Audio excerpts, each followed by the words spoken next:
Hello guys, welcome to the Funky Marketing Show. Today I have a pleasure of welcoming a guest. It's been a long time coming. Diane is coming to the show. We're going to talk about nailing your brand message, how to go from founder funk to product message clarity. I like the funk in another way, which is not good, the way we are using it, how to create a messaging hierarchy, to write copy that resonates, using customer research to define your brand messaging strategy, and all kind of stuff related to that. So before we get into that, let's play the funky intro.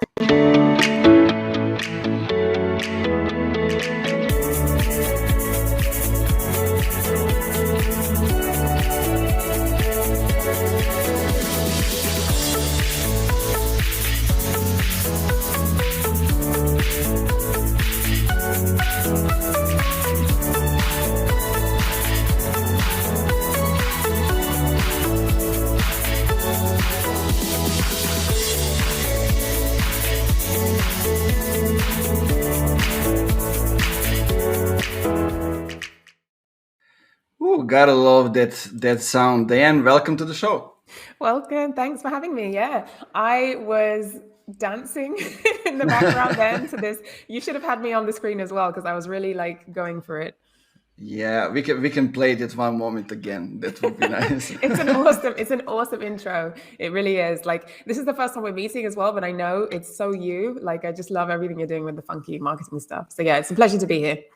Yeah, it's kind of interesting because we basically just found the intro. We just added a thing or two, and then based on the intro, we actually found a theme for the website, and we didn't edit the theme that much. It just as we found it. So yeah, I think we still need to remove some photos because they are from the theme, but it looks awesome and it's good.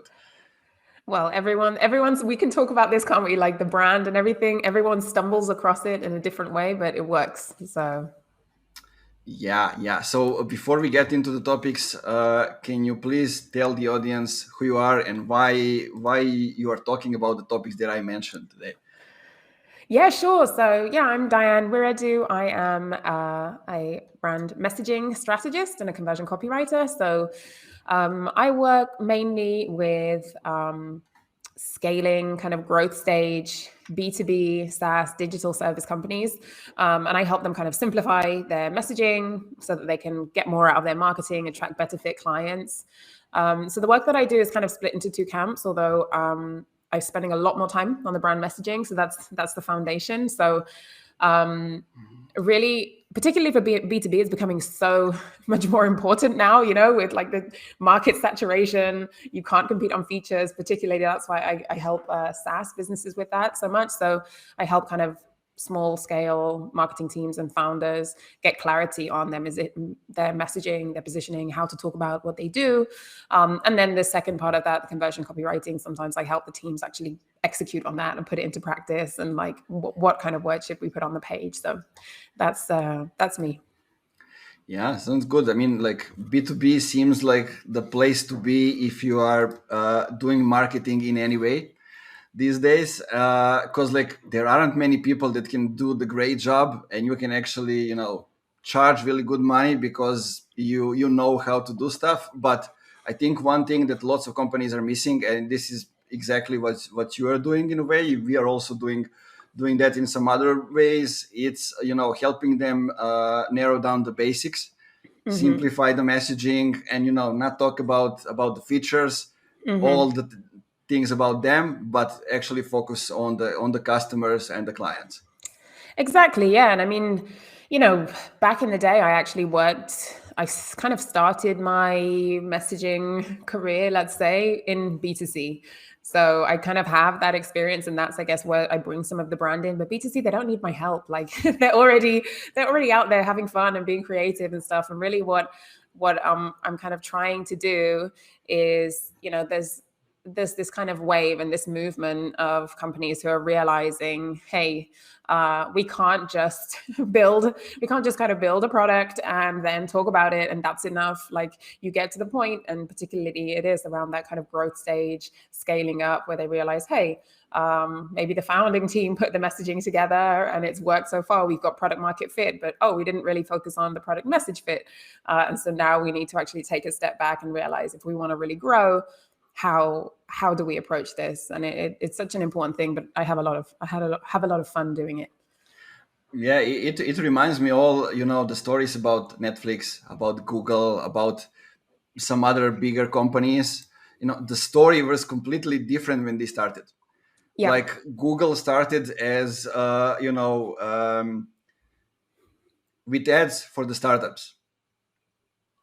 Well, you don't know that right now. People don't know about that because after the growth is happening, the customers are starting to telling the story, and it's always the different story. Like, Netflix founder was using subscription model in other industries, then he tried it for the Netflix. It works, now it grows, but we are talking about Netflix as one of the companies that that is actually approaching the customers halfway, not waiting for them to come to us. Also, like, personalized messaging and everything. I use usually Netflix and Airbnb as the companies I like as good examples.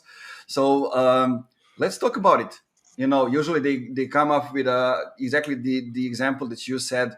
They come up with a product, they nail the product market fit, and basically that's how the growth happened. They need to get more people into the company, and they don't think about, like, who we are, what's the story, what it's like. Like, we are here to solve the problem, right? We are solving the problem, and that's all we need to care about. But what happens when they found out that there's more thing to be done here, and how do you see that? Yeah, I agree. It's funny because you gave really great examples of Netflix, the Airbnbs, the big companies. And it's interesting because they're the big dogs. They're almost the anomalies, right? And I don't know about you, but particularly for me, I work with much smaller B2B companies. They could still be enterprise, right? But really, we're not talking about that kind of scale. And often when we look at our brand messaging and marketing and look what other people are doing, you cannot copy, you cannot use those as a benchmark. Like you said, their messaging has changed because they have how many millions of customers. So when you are a kind of a small team, or you're in tech B2B, and you have to kind of approach this from a different way. And one of the things that I've noticed is we all instinctively know, okay, product market fit is important. Like, it almost goes without saying. It's like, okay, teams know how to validate an idea, get their idea out there. And then it's almost like, okay, we should iterate this, just iterate and get it better. And then that's enough. But then there's a point that comes that you realize, okay, well, maybe we're not talking about this in the right way for our customers. Maybe it doesn't resonate. And so big companies can do this work earlier rather than later. Yeah. But at some point, it doesn't matter if you do it right at the beginning or part way, you're going to reach a block, and then you have to kind of do that work. So that's when I kind of come in and tend to help, founders or small marketing teams actually take a step back and look at, okay, well, what is our messaging now? How do we want to sound, and what is the way that we're talking about our product and our entire brand? What's the image that we're presenting? What do our customers think? How are they speaking about us? Like, what's missing, and kind of bridging that gap. But you're right. It generally kind of starts with the story. That's where I start anyway. In kind of clarifying your brand message, really starting with, what are you really all about? To nail the product messaging, you need to kind of nail your brand messaging first. That's the foundation. And so we always start with the story, start with the vision. Even within B2B, I do truly believe that, every company doesn't exist for no reason whatsoever. There's always some kind of change that you're trying to make. And often when you're chasing, MRR, and you kind of get, you get stuck, but really when you bring it back, there is something, and that's a really great foundation. And then we kind of build in, okay, holistically, this is what we're trying to achieve. Now let's cross-check that with the audience. And that's really where the customer research part comes in to my process of, okay, well, validating that message. Because I find that brand messaging or messaging can sometimes feel either very fluffy and very wishy-washy, or it can feel very, hey, data-driven and we're chasing conversions. And the work that I'm trying to do, and I think is the best way to approach it, is bridging the gap, because all messaging, you have to have some creativity. Like not everything can be built on data, but then it has Yeah. to be very customer informed. So Yeah, and it's not easy to extract the change, to find the change, or especially if the company has never thought about it. Like I had a company that approached me because they exist for 29 years.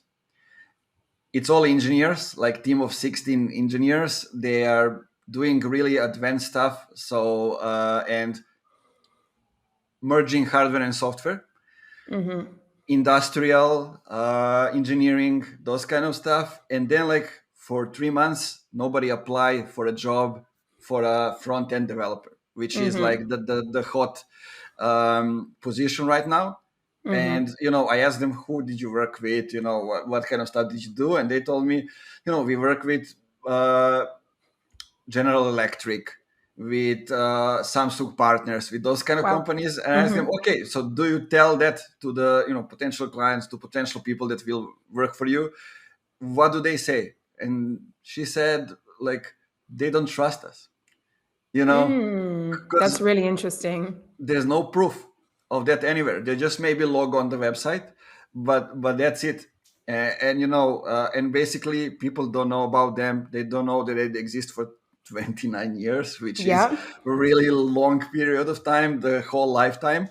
And when I wanted to get to the core of the things, what is the change that they are bringing? Because like, okay, they are doing outsource, but they are actually don't consider themselves as outsource company. They consider themselves as partners for the companies. And now it's like, okay, but you're still outsourcing. We can communicate it differently, but that's it is. What is the change that is happening over there? And they're like, well, we are flexible. And I'm like, that's not the change. That's who you are. Let's talk about you. And let's not start with talks about, because they've never been talking about anything else. Exactly. And sometimes it's really hard, sometimes it's really pain in the ass, and sometimes the company just nails it down. They give you, this is who we are, boom boom boom, this is the change that is happening, we know what it is, we get it there. Yeah. Yeah. I mean, it's really interesting, isn't it? Because there are so many companies that have a really strong positioning, or they could have a really strong positioning in the market, but that's one thing, right? That's just step one. And you need to be able to relay that to what your customers actually need in a way that matters to them, and show them in a way that they care about. And so, it sounds like, with that client, if you've done some of that customer research, you go out, speak to the customers, and the feedback comes back that, hey, there's some lack of trust here, right? We don't have those trust signals. We're not really sure. And then you can combat that, not only just on a kind of product messaging level, but also on a brand messaging level, right? And so maybe one of the core pillars for this company, if that's the kind of feedback that you get, is really that idea of kind of legacy and trust, and building that in, because it's something that perhaps no one else has. And so sounds like a really great example of where that customer feedback can really kind of feed into, well, what are the pillars that you kind of rely on. So yeah, I love that. Yeah, actually I needed to involve another professional to help them in employer branding in a way, and develop that other side. What are the pillars of that and those kind of stuff. But tell me, how do you approach creating kind of a messaging hierarchy, for writing copy that really resonates? Okay, so we have the story, we have the foundation, those kind of stuff. How do you get into actually telling it? Yeah, it's a great question. I mean, that's the next part of the equation, isn't it? So once you've got all of that foundation, we know who we are, we know what we're talking about. I think this is really one of the key things that, when teams are trying to get like fastest speed to market, often they kind of skip this stage. And really your messaging hierarchy kind of answers the question of, which messages should go on the page where, right? So it's just the order of messages should appear on the page to convince your reader or your prospect to take action. So I like to think of it of, all stories have a beginning, middle, and an end, and your copy is exactly the same. Any piece of copy, any message on your website, your home, really there should be this logical flow that takes you from where you are to where you want to be. I'll actually give an example that's kind of related to the trust element that you just mentioned. So I worked a while back on the messaging. We actually did the kind of dual. We did brand messaging and then redeveloping the whole website. I worked with a B2B software development company, and based on the kind of brand messaging, we got their kind of value proposition down, what was kind of different about them, just spoke to their market, their audience. And some of the biggest questions that were coming up were, what's different about you, right? Because it's a really saturated market, particularly with tech. There are so many software development agencies, you have the pick of the bunch, so you could pick any. So everyone's landing there like, okay, what do you do differently? Everyone does the same thing.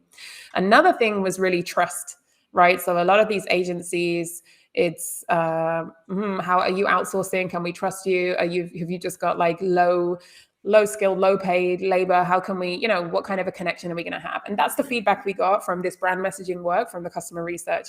And so based on that, based on speaking to the founders, mapping out all the messages, I could create a hierarchy for, let's say, their homepage that I knew we really need to address your core differentiator really high up on the page. And we need to put more trust markers than we would perhaps for another client that I've worked with. Yeah. So, taking the answers from customer research, from their, we did like surveys as well. So taking all of that. So we included a lot of social proof, right? We included as many forms as we could. We led most websites, we led with testimonials that spoke to the pain points really high up on the page. Like on the homepage, we go from the hero straight into a testimonial, and it's one that you can't ignore. It's like really in your face, because that was what was important that people needed to hear to get from A to B. So I think that's like a really great example of, the order of that messages need to sit on a page is really informed by where your customers are at in their buyer journey, how aware they are with your product or with your service. So obviously that also depends. Are we talking about a landing page? If so, what's the message from the ad? Are we talking about a homepage? Where's your traffic coming from? But it's also what kind of fears and hangups do your customers have? What kind of market saturation is going on there? How much education do we need? And answering those questions will really inform you. This is why I hate templates and this is why I hate this stuff and websites that just all copy each other and look the same, because you can't copy someone else's messaging hierarchy. You really need to build your own, because you have to approach it in a different way. Yeah, we have a question from Facebook, and it's wow. Jovan. I think it's first time she's asking question while we were live. Probably she's at work just watching a segment of it. So she said, how to navigate branding in a local community on our official social media profiles, website, etc., and branding strategy for users. Our users are from all around the world, and that's completely different group of people from those in our community. I work in an IT software company for developing apps in health and fitness sector. Wow. Okay, that's a huge question. Yeah. It's huge. I think we might have to take that out. So let me see. I'm not sure if I can break this down. Okay, so let me see. It sounds like the doubt and the question is really around having multiple audiences, right? So having different audiences in different areas, and how do we kind of speak to them and handle our brand messaging at one level? So, I mean, there's no easy way around that. There are many huge companies with very different audiences. And this is where I think frameworks like the kind of jobs to be done really comes into play here. Because if you're looking at your audience from the perspective of personas, which I kind of hate. I hate the idea of a traditional buyer persona, Yeah. right? We can talk about this for an hour. I know your thoughts on this. When you're looking from that lens, you're like, oh, but this person is different to this person. So how do we market to them? So if we scrap that and we look at what are all of these different people that we're marketing to, what are the core needs? What are the core desires? What is the real outcome that they're looking for with our product or service? Across the board, when we speak to all of them, what are the most common kind of objections and pains? And pulling all of those into kind of a message map gives you a way and an easy way to kind of approach not only your product messaging, obviously, and where you place and what priority you put on each of those, but it also helps you flesh out your brand messaging and look at, hey, of those core pillars, the things that we really want to be known for, do they align with what everyone is looking for across the board, and do they align with us? And I think without going into more depth, I would need to know a lot more from this person. I think that's the best answer that I can give. Yeah, I agreed. What I see is, I guess I'm going in the right way. Joanna will tell us, but the thing is that they have local community, which is in this case probably in Serbian. And now they are involving people who are from abroad. I had this thing with a funky marketing community where it was people from Serbia. When I added people in English and started writing in English, it was a no for people in Serbia. They started become inactive, in that way. And then basically, it's a bigger problem, and you need to dig much deeper into the narrative and who is your ideal audience and who is the priority. Yeah. Here, sometimes if you're talking about, I don't know, like German speaking countries, those kind of stuff, maybe you need to create completely different pages or completely different. I don't know if it's community to be completely different, but you need to find a way to separately communicate with those people. And especially, they have I see like health, fitness. So it's probably, other channels are also included. So it complicates the thing more. And yeah, you're right. I mean, if I hadn't kind of looked at it from that lens, I think I was like caught up in my brand messaging lens. But yeah, you're right. I mean, if it's the kind of language perspective, 100% at some point you cannot merge those. So I don't know if you know, but I mean, before moving into messaging and copywriting, I was actually in the translation world, right? So I worked in a huge translation company for years, and I worked as a translator. So I've also kind of dealt with this as well. Even at the beginning of my career, for example, on LinkedIn, I used to write posts in Spanish.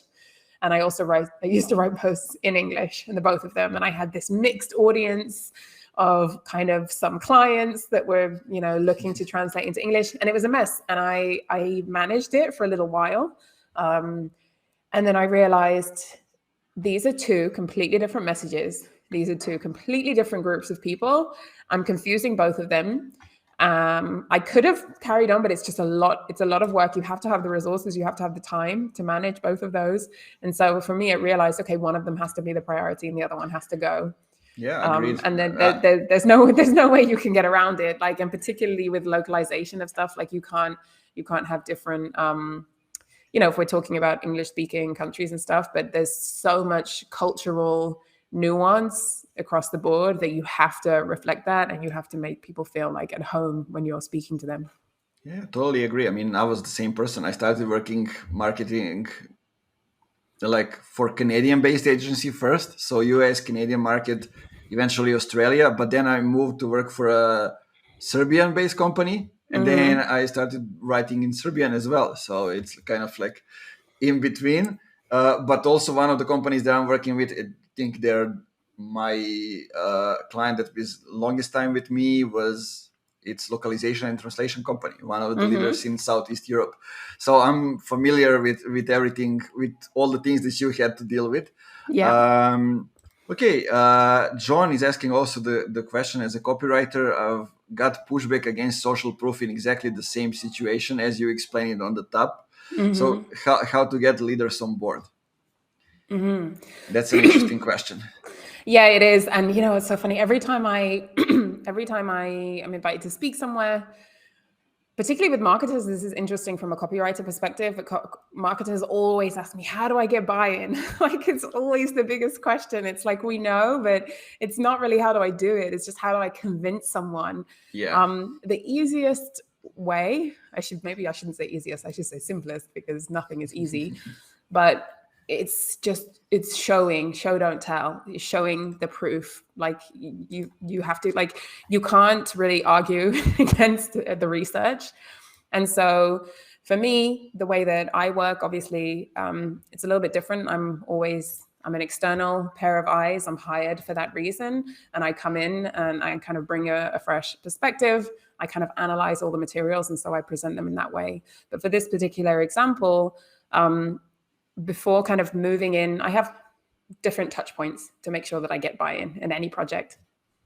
One of the first ones is, after carrying out all that research, there's the kind of research insights, the kind of summary of those messages in the groups that I was talking about. So we're looking at those core pain points, looking at the core needs, desires, etc. And I pull that into a kind of high-level research summary. So, hey, this is who we spoke to, this is what we saw, and these were those themes. And so that's my first touch point that I can say, hey, can you see how many times people are mentioning things around trust, right? So this is really a core issue. And I kind of show them clearly the priorities of where I need to focus in the messaging. And then the next step, it goes back to that messaging hierarchy, is because of that, because of all the research, because of what we've seen, because of, the pain points that your customers are experiencing, this is what I suggest. And I always kind of walk my clients through why we're putting each message on the page, and walk people through the flow. Because if you use something in isolation, say, hey, I want to slap a testimonial at the top of the page just because we need some social proof, boom, that's not enough to get some buy-in. I need more information. I need to see where this has come from, and I need to see how does that fit in. Whereas if I walk you through and I say, hey, because your messaging wasn't clear, we're going to start with who you are, what you do. That's why then the next thing that your prospect is thinking is, okay, but have you done this for other people like me? They're looking for some kind of indicator to show that I'm not the only one. And so that's why straight up, we're going to alleviate their fears around X topic, and we're going to put social proof. And then we're going to move into, I think it's walking through. So I would suggest to John, I think this copywriter, to build out just a very clear, very simple hierarchy of the flow, the messaging structure for this page or whatever asset that you're working on, because it's a lot easier to kind of talk through to a client the whole flow rather than one piece in isolation. Yeah, I totally agree. I mean, that's the moment when you need to back up what you're selling with data, with the research. And, if it's something else, I would say, sure. I mean, that's why you have the personal brand. That's why you have side projects, that you can show that something is working and don't waste their money, but show it on your own example. But it all depends also who is the leader you are talking to. What's their background? Are they engineers and look everything like solving a specific problem, or they are, they have the marketing background or something else? That's also something that gets into the whole situation, into the whole equation, actually. And everything's a test. That's what I say. I always say that, we as marketers, copywriters, brand specialists, we have all these discussions, but nothing is final till you throw it out there, and the customers will tell you. Once you get the data, they're the ones who are going to tell you, yeah, this makes sense. I'm spending more time on the page. You're getting more people contacting you. So the only thing you can also do is just kind of press publish and get the feedback and validate and then iterate. Yeah, I have a good example related to that. One of the companies that I've been working with, a startup from Turkey, User Guiding, we can even name them. They were basically, it's user experience and onboarding, no-code tool. And what they didn't know is how are the customers seeing them.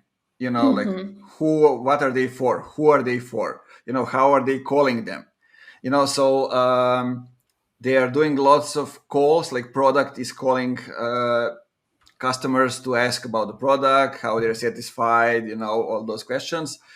Customer success is also doing that. They're recording the calls, and what they have found out is that people are calling them with lots of different names and using them from lots of different stuff. So they figure out, okay, we can Interesting. actually go after more categories. We don't need to focus on just one. So that was kind of the eye-opening thing, and I think that's one of the questions that we can mention. Like, I see so many companies that they don't know how the customers or the clients are seeing them.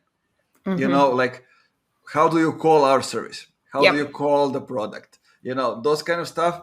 And if you have never asked them, probably there's a chance that you have no idea about it. Yeah, 100%. I love that. I mean, that's one core piece of my process is, I pretty much don't take on any projects where someone doesn't let me speak to their customers. Like, if you're early stage and you don't have customers, that's a whole different piece. But I will always, I prefer customer interviews as well to surveys because I like that qualitative. I like listening to the answers. And, I have so many like documents and templates with a bunch of questions that are really useful. And like one of the things that I always end a question I always use is, how would you describe funky marketing, the service they offer? Yeah. How would you describe this tool to a friend?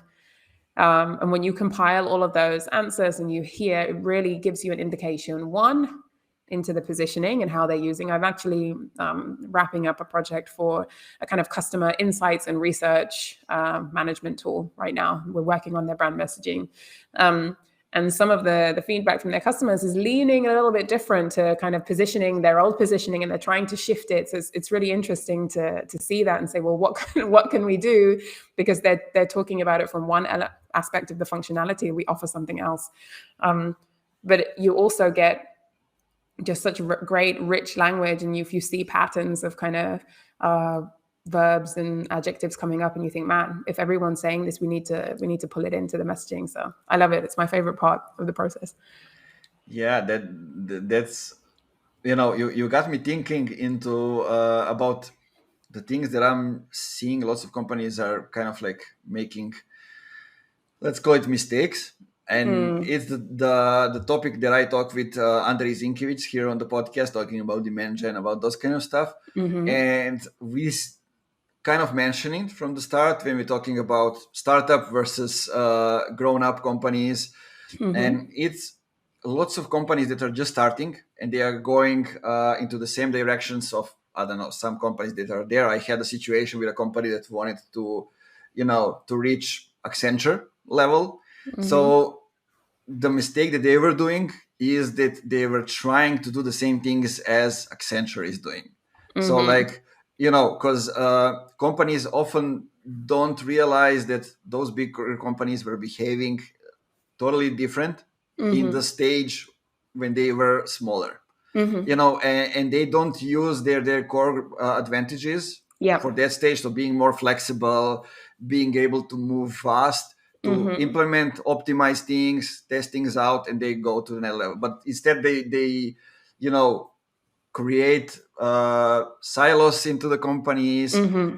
Don't let the customers decide if the copy is good or bad. That's been deciding into the company, those kind of stuff. So any experience related to that? Yeah, I mean, when you said kind of one of the kind of challenges that you see, I think you're kind of touching on from the kind of marketing aspect and what you can actually do. The companies aren't really leaning into the advantages of being smaller. And I think that it's also damaging from a messaging perspective. It also kind of comes back to this idea of fear, like fear of excluding everyone because you cannot speak to everyone, right? You have to really hone in on this small piece of the pie instead of this huge thing. I always mention that the quotation, from This Is Marketing, Seth Godin says, like, hey, walk away from the ocean and focus on a swimming pool, right? But I say, particularly to my clients who are smaller like growth stage, I say scrap this. Don't look for a swimming pool. Look for a paddling pool, like a really small, like just a puddle. Nice. Like you need to make a splash. Like you need to go really, really small. And so one of the challenges and the big mistakes that I see is companies really trying to go too broad, too big with their messaging, trying to please everyone, speak to everyone. Yeah. We are the tool for, executives and managers and directors and teams and just everyone, right? It's just a one-way ticket to obsolete ocean, sameness, same city, whatever. A while ago, I worked with a B2B SaaS company. We're talking multi-million enterprise, right? And they actually told me that their target audience was everyone who used Microsoft 365 or something. Yeah, basically everybody. And I said, okay, let's narrow down. Let's talk in the groups. And they were like, yeah, but we have a lot of clients in logistics, but we also have legal firms. We also work with tech companies, financial companies. I was like, okay, we need to get narrower. Because really, when I looked into it, I was like, that's actually 2.2 million businesses.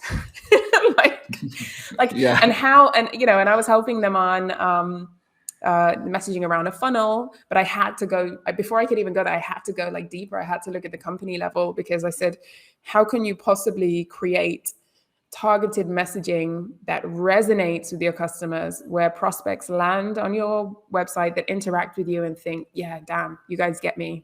You get what I need. You can't do that when you're trying to speak to everyone. And so it's really the scariest thing when you have all of these options. And it's a scary thing when you have a huge tool, if you have the type of the HubSpot that literally anyone could use in any way, or even, there's a resurgence in like project management, right? So the ClickUps, even they've got a brand message like, I can't even remember what it is, but it's like we're one tool for everything or something.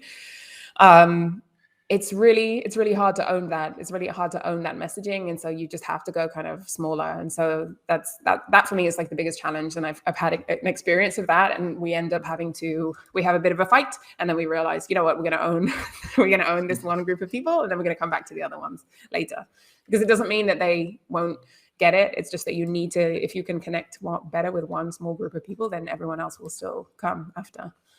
Exactly. You need to start somewhere. And, as with every product or the service, you need somebody to come first and to use it and to get the experience so you can move into the others. So that's always like that. But we are kind of megalomaniacs every time we start something, and that's the other thing when the other problem that I'm seeing with tech companies, especially today, like where there are so many engineers in each one of these companies, and they sit next to each other. They come up with, we have this problem, let's solve it out, and let's start a company. And then, okay, they wait until they build the product fully, at least they think it, and they, oh, now who's going to buy it? That's also one of the things that I see with, especially with, smaller pre-seed startups. One of the mistakes that they are making over there. Yeah, and you're completely right, and that links to, when I'm working with these tech founders, because when you and unless there are some companies that they're just like, hey, this is an opportunity to make money, let's go for it. But often when you dig deeper, there was a problem. There was a problem they were solving for a group of people. Often with a lot of these founders, it was a problem for themselves, which is awesome because they have all the knowledge as to like what they were struggling with. And so sometimes it's like digging into that, both to find the market and then also how to kind of present that message. I mean, I always think that we forget, but the simplest, let me rephrase that. With marketing, we need to start with our market. Like there is no marketing without the market. And it seems so basic for me to say that, but like we forget along the way. We forget that without customers that actually care and have a problem that we're really solving, like your company and your product doesn't exist. So take it back to basics. I always like to say that, when you have something new, a new product, that you need to create a demand for it, and possibly people don't know that it exists. So like doing surveys, asking people questions. They cannot give you the answer if they don't know that it exists. But they will still. But if it's the real problem, they will still be pissed because you are not delivering the solution. Yeah. That's from B2C. Yeah. And you know what's funny? Just on the topic of like creating demand. So I've got asked this question before, how can we create demand with our messaging? How can we use our messaging to create demand? My answer is like a resounding, you cannot. Like, I don't know if other people think differently on this to me, but it's a hill I will die on. There is nothing you can do with your messaging to create demand. I think actually there's a quote from Eugene Schwartz. So, one of the old school OG copywriters, who said, like, the copywriter's task is not to create like desire. I think he called it mass desire, but to channel it. To channel that desire. And it's the same thing, we talk about demand now because we have all these other terms, demand gen and everything, right? But it's the same thing. And you cannot, I don't come in and magically help you create this message and put words on the page that will make people just like drop, like whip out their credit card and they didn't have a need. We need to find and dig into the need and then channel it through our messaging. So I'm really not in the camp of being able to create demand whatsoever. Yeah, I mean, look, like you don't create the change, the big change, the new way. You don't create it. You just, do a research, find if it's existing over there, and then you channel it so company can communicate those things. Exactly. Yeah. Precisely. If you build up something that that demand doesn't exist already there, you cannot create it. Exactly. And there is one thing that Juliana Jackson commented, and it reminds me of like the thing that I think it was a tweet from Pep Laya, and it was like he did a research of all those hyper growth companies. And one thing that stood out, all of them had the existing demand. Yeah. I think I read it or I heard him talk about it. And it's just so true. It's the smartest tactic, isn't it? It's like jump on. Of course, you're going to get ahead if you don't have to go through that whole huge education piece, right? Because if you think about it, when I create messaging, one of the core things that I always look at is the customer's stage of awareness. I think we've spoken about this before, right? So again, it's like Eugene Schwartz. This dude is like, he's so ingrained in all of my processes. But I've always looked at, okay, well, what stage of awareness from unaware to, problem, pain aware, solution aware, product aware, most aware, right? So all of those. And I don't look at copywriting and marketing that we're trying to sell someone when that isn't always the end goal of everything.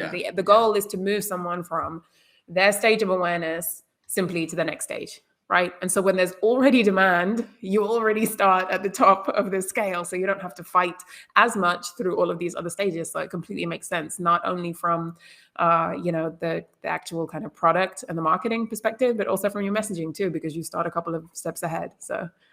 Yeah, well said. I mean, that is exactly one of the reasons why we have relationship-centric marketing on the website, because, when it was demand gen, people were approaching us just for the ads, do the advertising, help them get their advertising strategy to the next level. Only that, like they didn't consider demand gen, all those other stuff like brand, content, offline, organic marketing, those kind of stuff. And it's because like there's a buzz right now, mostly in the US, that, demand gen is equal to advertising.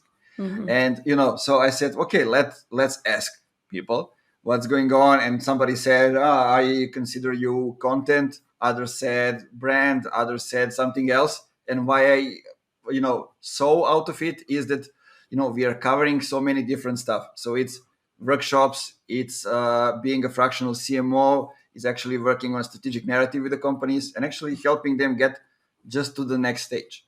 So basically it's relationship-centric marketing as an umbrella over it.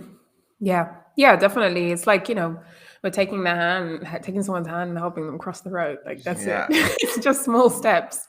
And, it was interesting because so many people were saying like, we are all doing relationship centric marketing, and that's true, but nobody is saying it like that. Mm-hmm. And we all know it. And and I'm saying it like this because I ask the clients, I ask Mm-hmm. the people we are working with, I ask on the discovery calls, I get it into the website source information. When somebody Mm-hmm. fills in the form, they say, and that's okay, that's it. I don't care if somebody thinks this is bullshit or whatever it is. I have the clients which are seeing us that way. Let's go with it. Yeah.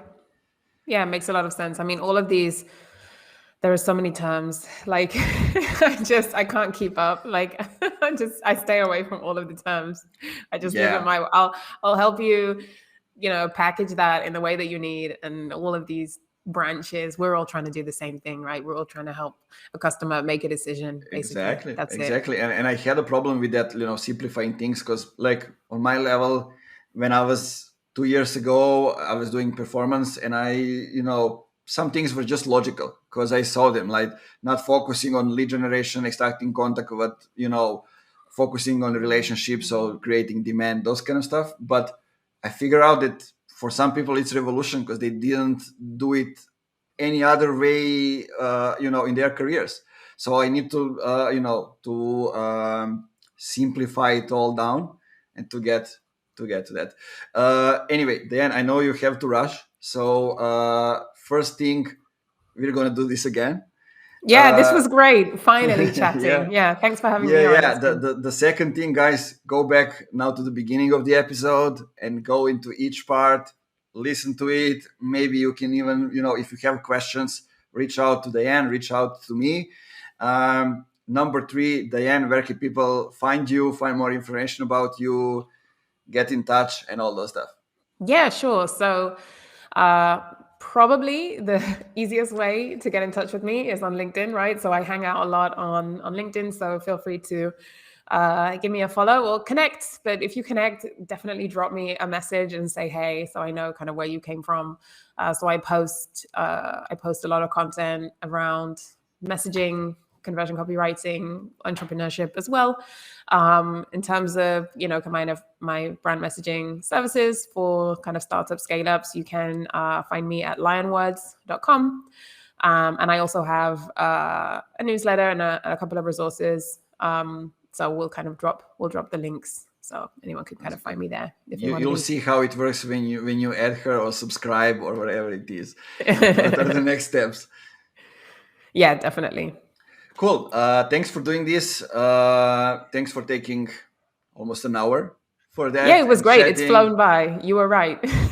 Yeah, yeah, I told you how it goes. And it's all smiles, all music in the head going. That's always a good thing. I'm glad we had a chance to connect and to chat about things. So possibly seeing you in a couple of months to do this again and to talk about different stuff. Guys, for you, the end message is always keep it funky and see you in the next episode.